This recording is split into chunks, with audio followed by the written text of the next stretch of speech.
여러분 안녕하세요. 벌써 2년 7, 8개월 전이에요. 최순실 국정농단 사태 때 저도 특검팀 취재를 했었는데요. 돌아온 칼잡이 윤석열 검사와 대기업 저승사자 한동훈 검사가 태블릿 PC의 실물을 공개했습니다. 대통령 대면 조사 계획은 그대로 진행이 되는지 궁금하고요.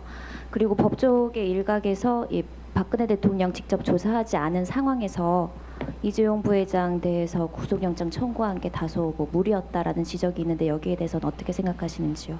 두 사람 공소장에 박 대통령도 공모자로 같이 기재가 됐는지 이게 관련 서면 보고나 대면 보고를 받은 정황을 확인한 것인지 아니면 그 위에서 윗선으로 지시를 한 것인지 거기에 대해서 말씀 좀 부탁드립니다. 블랙리스트에 국정원 개입됐다는 의혹이 줄곧 제기돼 왔는데 그때마다 특검에서는 아직 수사 단계 아니라고 말씀을 하셨어요. 근데 오늘 블랙리스트 윗선으로 지목된 두 사람 소환됐잖아요.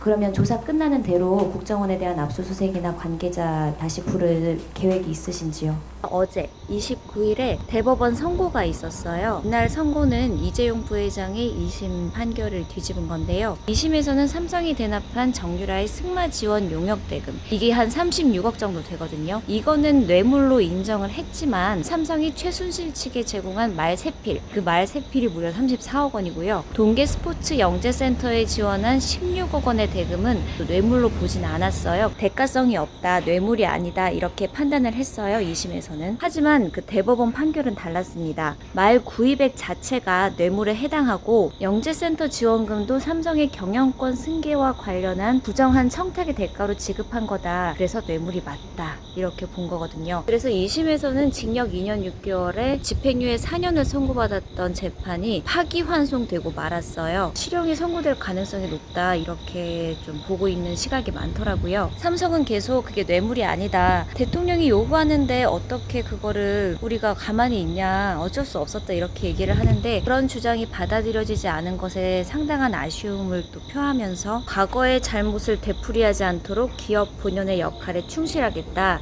이런 입장을 어제 내놨습니다. 하지만 지금 나라가 정말 어수선하잖아요. 일본의 반도체 핵심 소재 수출 규제에 이어서 백색 국가에서도 우리나라가 제외가 돼버렸단 말이에요. 삼성 입장에서는 진짜 지금 좀 사면 초과가 됐어요. 뇌물 뒷거래로 승계 현안이 인정이 되면서 이 부회장은 삼성 총수로서의 입지가 좁아지게 됐고요. 현재 승계 현안을 의심하면서 진행 중인 검찰의 삼성 바이오로직스 수사도 한층 탄력을 받게 됐습니다. 앞으로는 또 이재용 부회장이 파기환송심에 따라서 공판에도 출석을 해야 하고요. 또 검찰이 추가로 소환해서 조사를 받을 수도 있고요. 어제 대법원 선고를 보면서 여러 가지 생각이 많이 들긴 하더라고요. 이재용 부회장이 삼성물산과 제일모직 부당합병으로 챙긴 금액이 한 4조 원에 달한다고 합니다. 그런 혐의를 받고 있고요. 정유라한테 준 말이 무려 이제 34억 원에 달하죠. 왜 그럼 그런 데 쓸 돈은 있고 반도체 소재 국산화에는 왜 힘을 못 썼나 그런 부분이 저는 제일 아쉬워요. 아무리 대통령의 강요에 따라 어쩔 수 없었다 하더라도 그런 돈으로